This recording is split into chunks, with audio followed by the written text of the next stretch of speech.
অবস্থায় হবে ভাই। খুব মজার পানি এগুলা তো মনে করেন টাকা। এই জন্য আমরা সবাই শুকরিয়া আদায় করি।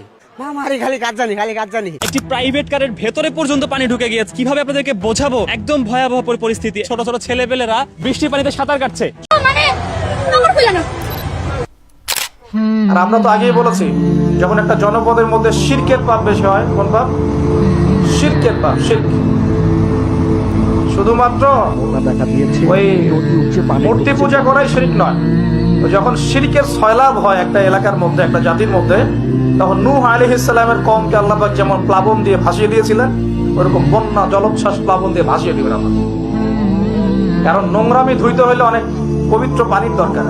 আর শিরক হচ্ছে সবচেয়ে নোংরা জিনিস। আল্লাহর জমিনের সবচেয়ে নোংরা জিনিস কে? শিরক। 50 কম 1000 বছর তারা যখন তার কথা শুনল না, তখন মহাপ্লাবন এসে তাদের পাকড়াও করল। মূলত তারা ছিল বড়ই জালেম। এ মহাপ্লাবন থেকে আমি তাকে এবং তার সাথে নৌকার আরোহীদের রক্ষা করেছি। আর আমি এই ঘটনাকে সৃষ্টিকুলের মানুষদের জন্য একটি নিদর্শন বানিয়ে রেখেছি। আর সূরা, হে মানুষ, যে বিপদ আপদই তোমাদের উপর আসুক না কেন, তা হচ্ছে তোমাদের নিজেদের হাতের কামাই।